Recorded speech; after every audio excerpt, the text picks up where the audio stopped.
Viewers, we are breaking out of regular programming to bring you some extremely important updates. Ministry of Home Affairs has asked several states to conduct mock drills for items for effective civil defense on the 7th of May. This has happened after the mock drill, blackout drill that took place in Firozpur last evening. Following measures will be undertaken. Number one, operationalization of air raid warning sirens. Number two, training of civilians and students on the civil defense aspect to protect themselves in the event of a hostile attack. Number three, provision of crash blackout measures.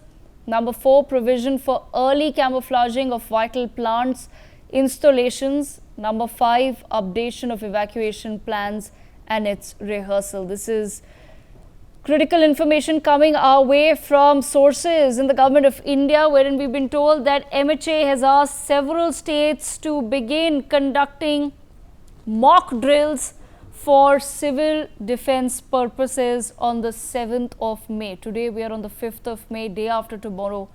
MHA has instructed states to carry out mock drills for civil defense.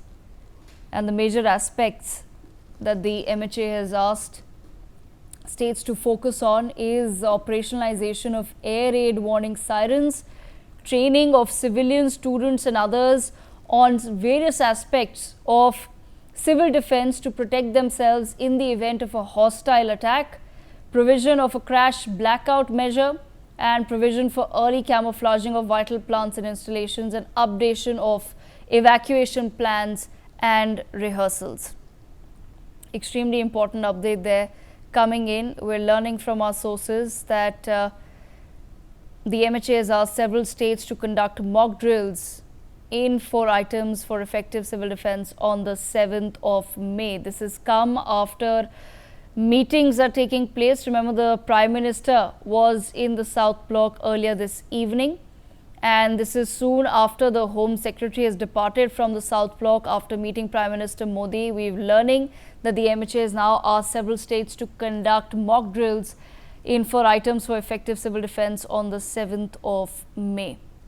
So effectively, viewers, India is now gearing up. Major General Rajan Kochar with us on the broadcast. Major General Rajan Kochar, we are learning now from our sources that the MHA has asked several states to conduct mock drills for civilian defense. I do not want to create at this point in time any sort of hysteria. However, it is important measures that are being undertaken by the government, keeping in mind the situation with Pakistan and given the war hysteria that Pakistan continues to stir.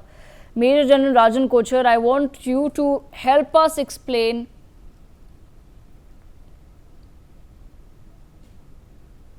Okay, Major General J.K. Bansal is with us on the broadcast. Major General J.K. Bansal, I want you to take a moment, sir, to help explain to our viewers what is the importance of carrying out these drills and what is it that the civilians and public need to keep in mind in terms of not creating a panic situation.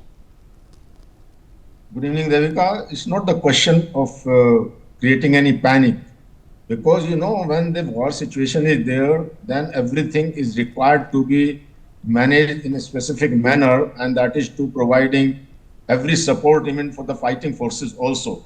I say in the sense, for example, facilitating the procurement of ration from civil society, and as you told about the civil defense, and there is a territorial army also. Army, they are mostly civilian, but they get the training for 2 months a year, and they are ready in such a situation when the army is on the front, and then they manage the country. Now, as you have told yourself that for the blackout and for training the people how to protect themselves, so this is not a panic, because it is always good to be prepared that how to protect. Even at times this Pakistan keep on telling about the use of nuclear weapons. Of course, they will never use, but still, once this kind of risk is there, in the Europe, they had this planning how to protect in case something happens. So it always better to where here the civil defense they come into picture that they have that kind of training and they educate and train the community about it. They facilitate electricity maintenance. They facilitate any hospital services, medical services. So many things that civil defense can play a role because during the war everything is required to be on a very what we call the war footing basis. So their training is very important. Back to you. Then. Okay, I also have with me on the telecast. May I please know? Major General Rajan Kochar with us on the broadcast. Major General Rajan Kochar, I want to understand from your perspective, sir. I will read out once again what is it that we're learning. This is after the Home Secretary's meeting in the South Block with the Prime Minister that we are now learning from our sources in the government that MHA has asked several states to conduct mock drills for effective civil defense on the 7th of May. So this is day after tomorrow. Yesterday, there was a mock blackout drill that was conducted in the Firozpur Cant area. And today, we're learning that these drills will focus on operationalization of air raid warning sirens, training of civilians and students on the civil defense aspects to protect themselves in the case of a hostile attack, provision of crash blackout measures, provision for early camouflaging of vital plants and installations, and updation of evacuation plans and its rehearsals. Major Rajan Kochar, how crucial are these exercises for civilians to undertake in the current situation that India is with Pakistan without us creating any sort of a panic situation in the nation? A very good question, Devika. See, you can go back to the 1971 war also. At that time I was, I think, a young boy. Thing is that similar kind of exercises and similar kind of practices were done during that time also. I remember that. We had built bunkers near our houses and all, and we used to move into the bunkers, and there used to be lights out drill also. All the lights in the house used to be switched off and things like that. So I think we should not get into panic mode because the situation at the border warrants us to be prepared. So my first point here is that we need to prepare ourselves for the worst case scenario. And what is the worst case scenario here is there is a war with Pakistan. And what will happen, all these bordering towns, and especially I'm talking about Punjab, Rajasthan, Jammu and Kashmir, all these areas, Gujarat, you know, all these states which have got bordering towns with the Pakistan, the people have to be sensitized right now. The systems have to be made functional. You see, many a times these sirens are non-functional or they are not in a working condition. So it is very important to see that these systems are in a working condition. Firefighting, one aspect which I don't think I saw in that report is your availability and drills of your firefighting mechanism. Because see, the reaction time is going to be very less. So we have to understand if there is a intrusion into our airspace of Pakistani aircrafts and then the scrambling of our own aircrafts, our air defense systems, see, there are not many things which get involved. But still, we may find many of these aircrafts, Pakistani aircrafts, may be able or may succeed to deliver their payload.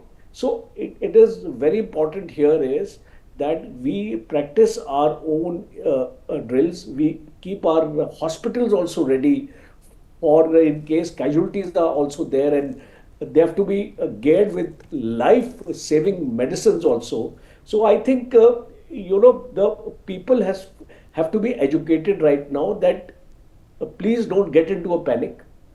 This does not mean that there'll be war. it is only we are preparing ourselves for the worst case scenario, that is a war. And in that scenario, the civil administration has to be well geared up, including the law and order situation in the state, because there will be some people when these kind of strikes takes place, the antisocial elements also get into play. They resort to looting in the houses and things like that when the people actually panic and run away. So, most important is that a set of rehearsals have to be carried out. The civil administration has to carry out these rehearsals, including involvement of the public, because it is very important. The public should also know that if a siren like this will be activated, what all actions are they supposed to do? A, B, C, D, E. So there has to be a proper standard operating the procedure here, which needs to be disseminated to each and every person in that area, in that village, in that locality, and they should exactly know that if there is a emergent situation, if there is a crisis like this which is coming in, and air raid siren has been activated, what all activities? At the same time, the civil administration also will have to be geared up. And now is the my last part is we would need certain volunteers now, because whenever this kind of activities take place, we need volunteers from within our own people, the localities and all these young boys and girls must come actually forward. Also, the district magistrate, the DM, and the SSP have to activate these cells. Also, certain telephone numbers will have to be disseminated to each and every person, that in case of an emergency or in case of some kind of a situation, here is the helpline. Here are the numbers, and these helplines should not be like the normal helplines. They would need to be manned round the clock. So I think these are the basic things which we need to cover. And I would conclude by saying that please don't panic. Okay. This is not war. We are only preparing for war. In case it happens, we should not be caught napping. Thank you, Devika. Okay. We also have with us Colonel T.P. Tyagi on the broadcast. Colonel Tyagi, I want to understand from you as well, sir. One aspect, important aspect is, of course, training of civilians and students. What we've seen is that there are certain villages in the border areas where training has already taken place in schools, and students have been made to undergo drills which are crucial in case of a hostile attack. Similarly, we saw that yesterday in the Firozpur Cant area, there was a mock blackout drill that was conducted as well. So, what really is it that people at this point in time, Colonel Tyagi, need to brace themselves for? The reason why I ask that is because most of us, at least people of my generation, have absolutely no clue on what really happens in such a situation. The only time when I've heard of war is from my parents and grandparents. My parents very clearly remember the 65 and the 71 war. They do remember a time when there were air raid sirens going into the bunkers. So that generation, of course, has seen wars, therefore they remember. The current generation, perhaps not so much. So I want to understand from you, sir, how exactly are these drills carried out, and what is it that people need to brace themselves for? Absolutely, you are right. The new generation doesn't have any idea about what happens. And as very rightly General Kochar has said, we should not get panic. It is not a war. It is just an exercise that in case war takes place, then what we all should do. Firstly, a few things. A few volunteers, if they are trained in this, or if they are now trained in this, if they are not already trained, that how do you ambush? Now, when you are walking on a road, there are certain places where the road becomes narrow. So that is a place where you can create an ambush. A little idea of giving ambush. How do you patrol? When you are patrolling a certain area, then you look after all the 360 degrees. Now, one more thing, and that is that how do you act? Now, act means that in case there is a blast, so you should immediately get to the ground. You should go to the trench. You should go to an area with cover. How do you move? You move in leaps and bounds. That is, one people is moving, one person is moving, the second is keeping a track on it. These are minor things.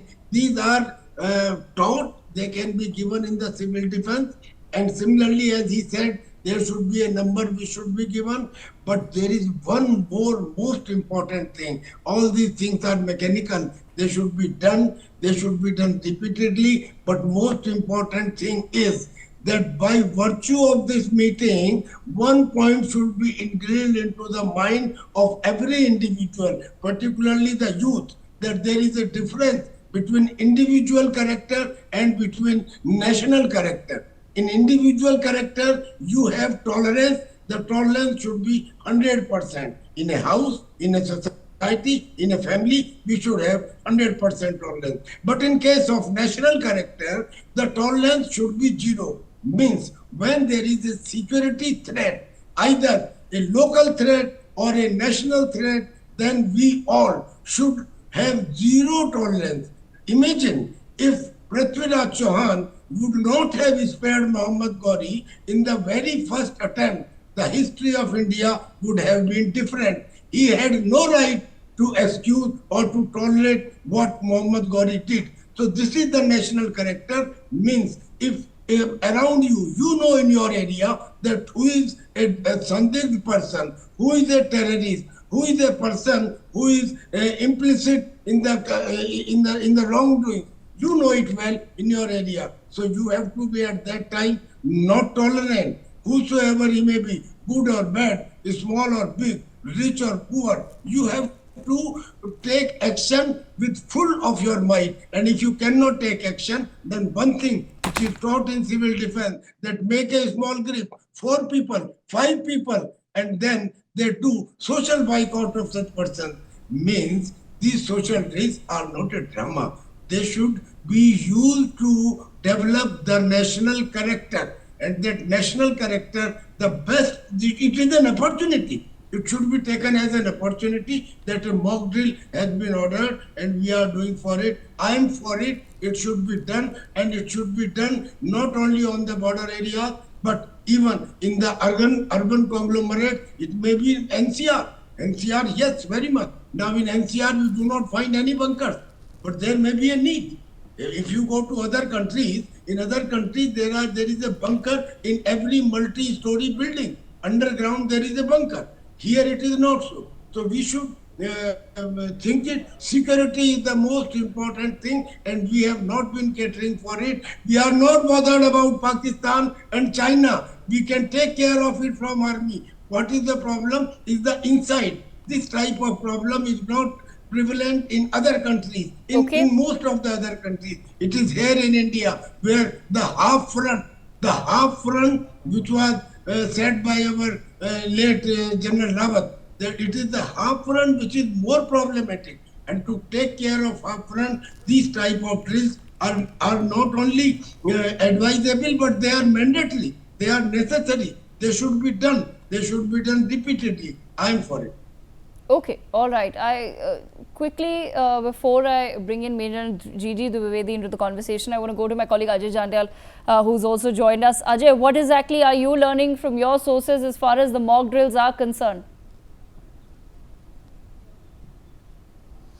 See, several stations were already doing these mock drills as far as the siren is concerned. We have already shown that how schools are preparing their students so that they can basically be on the alert if anything happens, like any raid or any firing takes place on the border area. Right now, I am standing in one of border village, and this is the last village of international border here in the Akhnur sector. And these areas are being guarded by the Indian Army to ensure that if Pakistan is trying to disturb the peace, then they have to retaliate effectively. But at the same time, civil department, they are ensuring that, as they have been told by the security forces, that if Pakistan is continually violating ceasefire, if the, Pakistan, try to target the civil areas, then they have to be ready accordingly. In the past as well, several incident has happened when Pakistan have targeted. So that's why these our sources are saying that MHA have conveyed several states, the border states, to ensure that their civil department, their students has to be prepared, like if any air strike takes place, then how to prepare if any siren is sounded, and how they have to react, how they have to go in the bunkers, how they have to go to the safer location. Their children and the students of the schools has to be trained for any like a civil defense is giving training to the civilians, so that they also has to be trained accordingly, so that they can react accordingly if any firing takes place, if any war-like situation emerges. So these are the inputs from the MHA, and the meetings continuously taking place, and we know that one message is being conveyed to the nation as well as to the people, those who are responsible for the Pahalgam attack, that terrorists and the perpetrators will be punished by the security forces in the coming time. Okay, Ajay, stay on with us. Major General G.G. Dwivedi with us on the broadcast as well. Major General Dwivedi, I want to understand from you, so if you can perhaps help shed some light on this for our viewers. As I've also pointed out, that most people my generation would probably have no idea what it's like to be at war.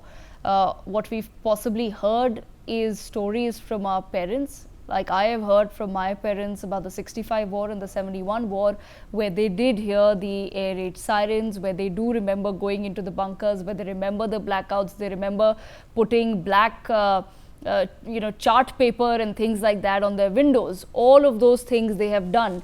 However, in today's day and age, we have not witnessed, and we've been fortunate to have not witnessed a war in this generation. But the likelihood, of course, is there given the situation with Pakistan at this point in time. If you could perhaps help explain to our viewers, what is it that civilians need to keep in mind, sir, at this point in time, to perhaps stay ahead of the curve, but at the same time for us to not create some sort of a panic situation where people say begin hoarding supplies and things like that? Absolutely, Devika. You are right that this generation has not witnessed the war or war-like scenario. But I'll like to make a few points for the benefit of the viewers. First and foremost, in current times, it's not only the defense forces which fight the war, it's the whole nation that fights the war. So therefore, when the hostility break out, well, anywhere can be the target. So therefore, I think especially the areas which are closer to the border, they need to prepare themselves. And you are right, in 1965, I was a student, and a lot of precautions were taken. Civil defense organization were very active, and there was a high degree of sensitization. And especially I belong to Punjab, and Punjab is a border state. So therefore, people were aware as to what to do. There are certain bunkers constructed, how to handle the blackout. The civil defense organization, they are very active. In 1971, I had the honor to fight the war for our country in Bangladesh. And again, similar situation was there. So I think that though we should not be actually be over awed, or I think become paranoid, but the point is that precautions are to be taken. And Pakistan is known to actually target the civilian areas. So I think these precautions are very much in order. They only prepare us, and so that if at all there's the eventuality, we are well organized to take on that particular eventuality. And my last point is that it is time that security is everyone's, responsibility. So therefore, civil society must be actually involved, because the point is that security forces can't give protection anywhere and everywhere. So therefore, every citizen must be quite aware about the security, and especially in such environment, what are the basic precautions that need to be taken.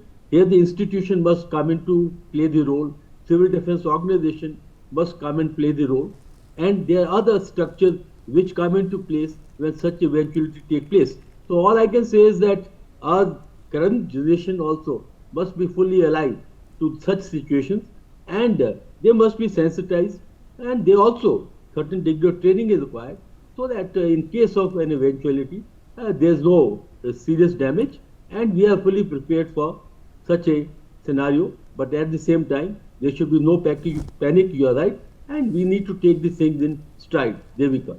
All right, Major and Rajan Kochar, I want to bring you back into the conversation. So I want to understand if you can perhaps also explain another crucial aspect of the drills is provision of early camouflaging of vital plants and installations. How exactly does the government go about this particular aspect, sir?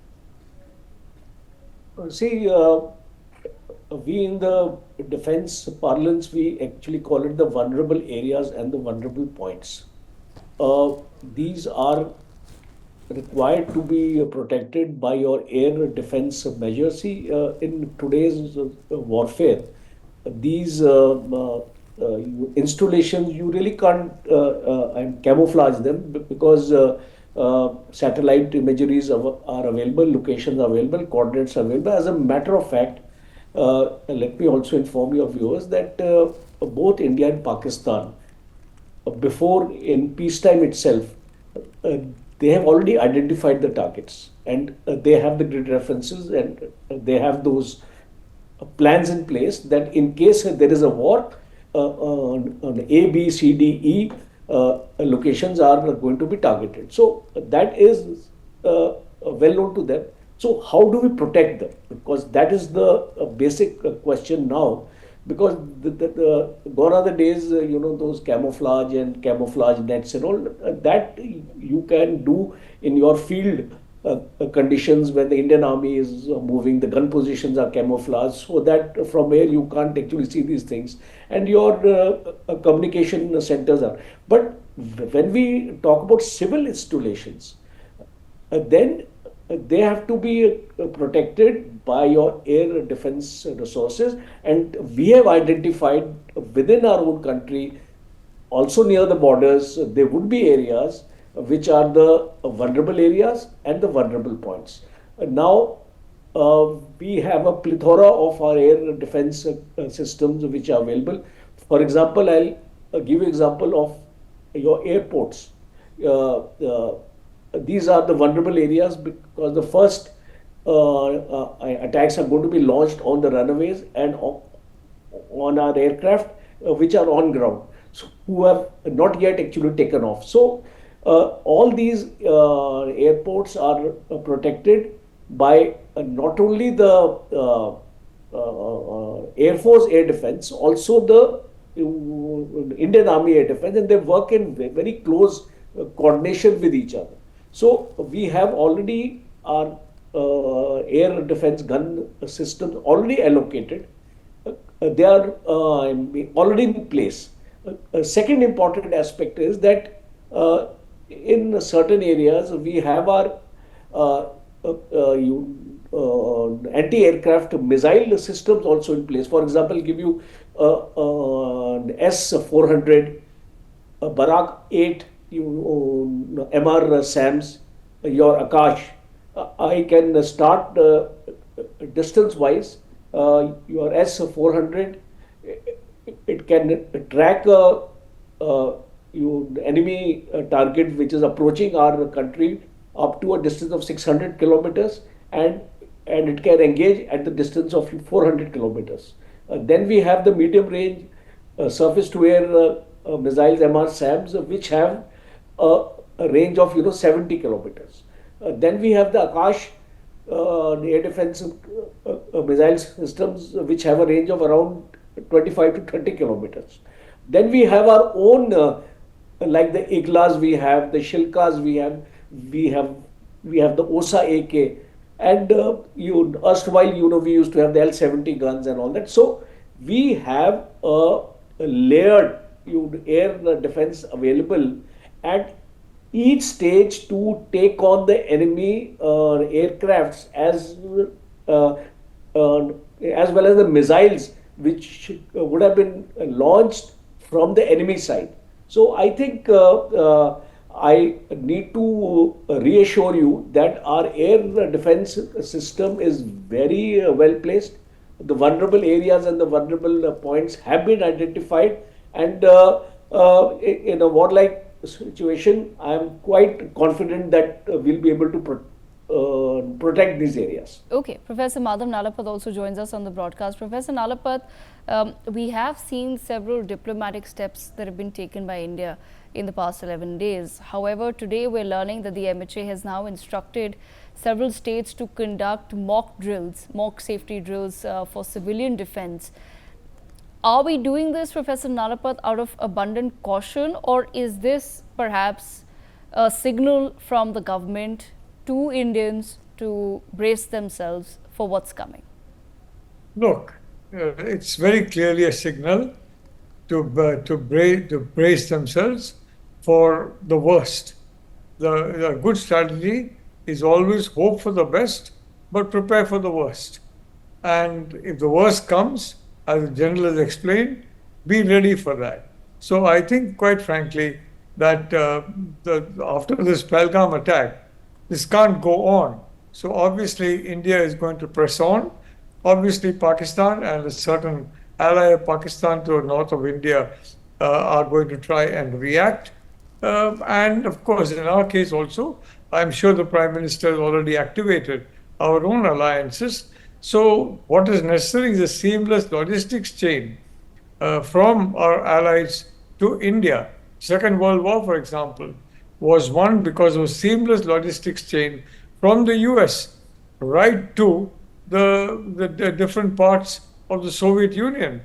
Eventually, the Red Army was able to reverse the Nazi advance and basically break them before the Allied forces landed in Normandy.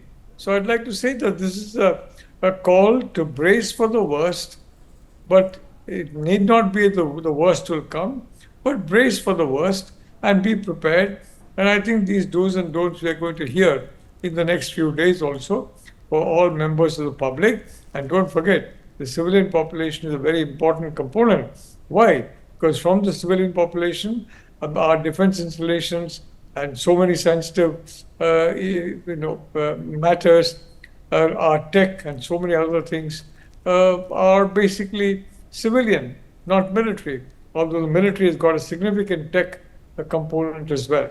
So I'd like to say I'm not alarmed by this, but I think we should not be alarmed. Alarm is absolutely uncalled for. Panic is absolutely uncalled for, especially by India. On the other side of the border is a different matter. But I would certainly say I'm very happy the government of India is making all preparations for the worst. At the same time, whether the worst comes or not, making preparations for it to face it if the time comes. So I think that is the message here, and I think all of us need to heed that message. Thank you. Okay, Veeran Dwivedi, coming back to you for just a moment. So I want to understand from you, we have been in prior conflicts with Pakistan as far as terror attacks on India are concerned. We've carried out several airstrikes against Pakistan as well. However, this is the first time that the government is asking for mock drills to be conducted. We've never seen that in the past 10 years when two major attacks did take place. So, is the government of India perhaps now also indicating that we're in for the long haul with Pakistan as far as the fight against terror is concerned? We've taken certain measures diplomatically, we've taken the measure to stop the water flow, but that's not where it's going to end this time. Absolutely, Devika. Point is this, that so far we have been taking it as a kind of terrorist attack, cross-border terrorism, but the reality is that Pakistan has sustained the proxy war for last 3.5 decades. That is part of the doctrine, and they have ruthlessly executed it. I think time has come. In fact, I just did an article about 2 days back that this has to be actually a very clear political intent, and the political intent is we need to deter and also defeat a Pakistan proxy war. So that is not going to happen by 1 or 2 strikes or by 1 or 2 actions. this has to be a prolonged action because we need to exploit Pakistan vulnerability. Like Indus Water Treaty Agreement have been suspended. There are certain actions which the government is taking. So we have to take a very holistic, whole of the nation approach. And in that, this actually will get prolonged. And Pakistan doesn't have the stamina to sustain a long engagement. And we must actually bring Pakistan, the army, into the ring because so far they have been having a field day. The ceasefire on the line of control is to Pakistan advantage because we are not able to take punitive actions. So therefore, Pakistan army, when it is hit, obviously they'll hit back, and they can always, and they are known to target the civilian objectives or the civilian installations. So what is going to, or I would say what is actually taking place, that government is preparing for all eventualities because there are certain scenarios which are well known, well practiced, well rehearsed. And more importantly, we need to also bring our civil defense into activation because armed forces, they are quite prepared. They are always contingency. Within 24 hours, they can take the field, they can put all the resources on the ground. But where there is a vulnerability is the civilian areas, especially civilian infrastructure. That can be targeted. And that would be one of the, I think, strategy of Pakistan to target civilian area, to cause fear or psychosis, as they have been doing. Proxy war basically is cause panic and fear. And that is why they have been targeting civilians. So all I can say in summation is that nation has to prepare on all fronts. It's not only military front, it's also on the civilian front. And a lot of logistics chain, which is actually manned by the civilian infrastructure. So I think the government is taking the right actions. They are preparing, they are seeing the eventuality. At the same time, there's no need for panic. We have to be prepared because when the escalation takes place, you don't know which trajectory it will take, but we need to be prepared for the escalation ladder. In that, I think not only military, but the defense of the civilian installation. Civilian is also a very important paramount factor, and that must be catered for, and that's exactly what the government is doing. Devika. Okay, Professor Nalapat, your perspective on the same, sir, as far as containing panic amongst the public is concerned, because we do live in an era where there is a lot of spread of information that happens very quickly. As I was also sharing with the panelists earlier, this is a generation that's not seen, fortunately, that's not seen an active war. But we have heard from our parents about the 65 war, about the 71 war, specifically in 65, when they would hear the air raid sirens, they would have to go in the bunkers. So they have done this in the past. So they probably understand a lot better what the government is expecting as far as the preparation is concerned. But the current generation, not so much. So Professor Nalapat, I just want to understand from you, your message perhaps to the viewers who are watching on why this is crucial, but also at the same time we should not be creating any sort of a panic situation and indulging in any sort of rumor mongering at this point in time. Look, the answer is very clear. Unless you uproot terror at its roots, you are not going to stop terror. So long as the roots are active, new shoots of terrorists will come up. And where are the roots? They're located in Pakistan. I mean, frankly, in the Afghan war, the Soviets have learned a bitter lesson. They lost the war because they did not take the war into Pakistan. Had they done so, it would have crippled the ability of the Pakistan side to basically supply the Taliban, which eventually overcame the Soviet army. So I want to say, I think the government is taking an absolutely right strategy. We are now going after the roots of the spring so that once and for all this problem is eliminated. We cannot live with this constant fear, this constant problem. We don't know tomorrow what's going to happen thanks to this terror state. There may be other small terrorist groups. They have to be tackled one by one. But the overwhelming majority are basically from Pakistan. So that is where we need to uproot this problem by its roots, and obviously the Prime Minister and the military and the strategic planners have all worked together on a plan for that. So I think, Devika, it makes perfect sense to alert the civilian population, because an alert civilian population is a very important line of defense, and not to panic in any way. We are a much bigger country with much bigger resources. As far as China is concerned, it's involved in its own front with the United States.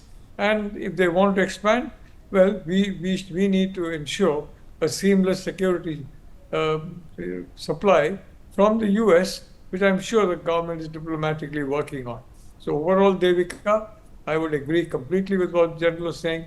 No need to panic, but be prepared, be alert, and be aware of what you need to do. Because, Devika, unless this problem is uprooted by its roots, it will continue to sprout seeds of terror and leaves of shoots of terror, and continue to take innocent lives on the Indian side.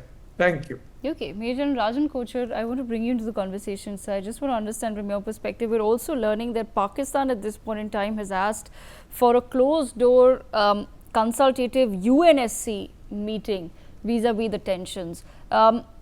After creating all sorts of war hysteria, do you think somewhere Pakistan is now at this point in time truly panicking about what may be coming? Devika, a very good question, and I've been deliberating upon this for quite some time in the last few days, working out the sustenance capabilities of Pakistan in case of a war.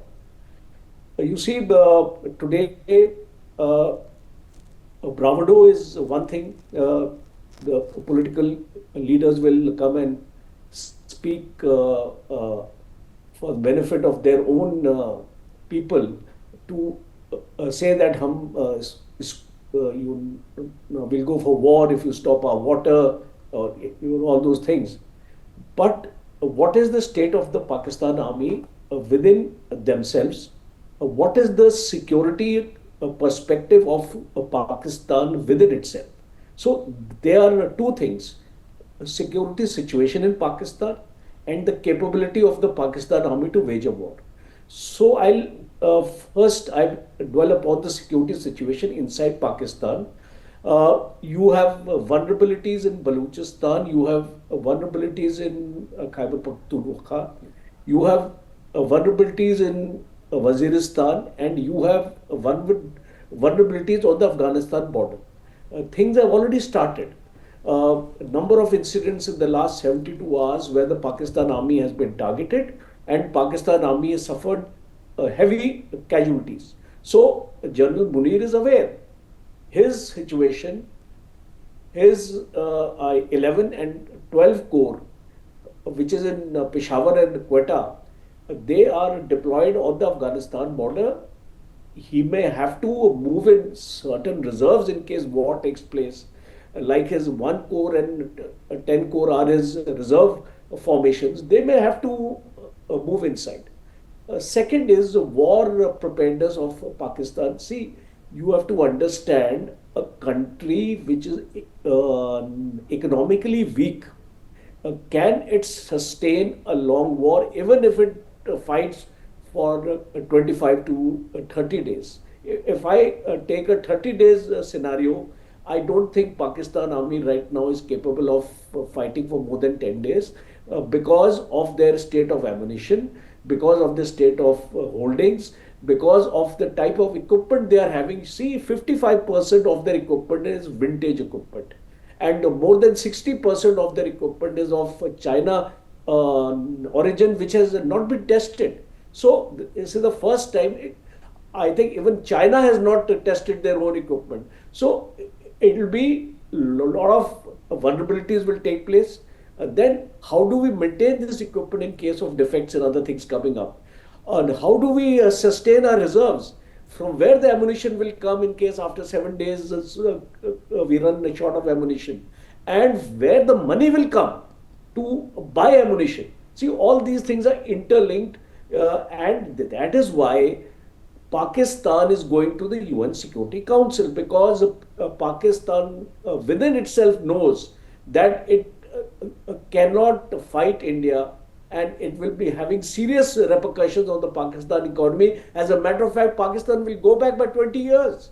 So whatever Pakistan is doing now, as it is, the economy is in shambles. And now, if you go to war, I think it will be a very, very foolhardy decision. And that is why Pakistan ambassador to Russia, Pakistan's ambassador to the United States, Pakistan's ambassador to China, and the United Nations, all of them are making a lot of noises because they want this UN Security Council to come up with a resolution for India, to tell India that, okay, uh, don't get into a warlike situation with the Pakistan, because it will be, they are trying to flaunt the nuclear bluff now, Okay. because they are telling the world that if two nuclear nations in South Asia go to war, it can be a catastrophe for the world. They are trying now to say that if there is a war in this subcontinent, it will be disastrous for the entire world. So I think that message Pakistanis are trying to convey, but I don't think it's going to work. Devika. Okay, Ambassador Pradeep Kapoor, bringing you in on the same point, sir. As India announces that, rather MHA has now said that several states are to conduct mock drills for civilian defense, we're also learning that Pakistan is now expecting a closed door meeting of the UNSC to discuss the escalating tensions between itself and India. How successful will Pakistan be in convincing the world this time around? Well, Pakistan, is a failing state, and you can say that it's practically a failed state. Its, economy is in very bad shape. The development state is very, very backward currently. The education of the people there is in total doldrums in terms of madrasas and other, institutes which teach terrorism. So on so many counts, it cannot survive on its own without doles from the international organizations. So for them to fight a war currently, even if a country like China supports them temporarily, it will be a very big drain on China to support sort of a bottomless well. It will become like, putting your money into a bottomless well, and the returns will be very little for China. So for anybody to think of supporting Pakistan at this point is not going to be easy. Even the West Asian states, the Middle East states, the Muslim countries. Only Turkey is one of the exceptions which needs to be dealt with in some way, where it understands the perils for Turkey and for the world that it is creating. So for Pakistan, it does not have much international support. So even if there is some closed door meeting, India has to put forth its demands very, very categorically that all terrorism has to completely stop in Pakistan. Absolutely ironclad guarantees are necessary for India not to sort of, chase their all the state actors and the non-state actors and bring them to their just conclusions for all the terror that they have been creating, all the mayhem that they have been creating in India, in the region and globally as the epicenter of terrorism. And how do you stop all further development aid and all further assistance and support to Pakistan till they realize that they are on the wrong path, and till they give these ironclad guarantees that they will not continue to be the epicenter of terrorism and to support terrorists in creating havoc all over the world. So that sort of message has to go across very clearly, even if it is a closed door meeting. And in the sense, the commitments have to be very, very firm. So you cannot let go, because a lot of the diplomats that I've spoken to, including the ambassadors of countries like USA, Canada, and the Western countries, Australia, UK, they tell me many times during our discussions that to deal with Pakistan is not easy, because everything that you discuss with them, they will keep on agreeing, they'll keep on saying yes. And when you have the review meeting after a year or after 2 years, They have done nothing to keep up their promises, and they are worse than where they were when you started the discussions. So that sort of country is not easy going to be, for any group of people to deal with. But that's why I'm saying you need ironclad guarantees that if you don't do this, this is the steps which will be taken. If you don't do this, these are the steps will be taken. And if you do this, only then will you get some support. So those sort of written guarantees have to be, clearly defined and accepted by all the sides. Thank you, Right, Devika. absolutely. On that note, I thank all of our guests for joining us on this very critical update that has come our way. Viewers, we step into a very short break.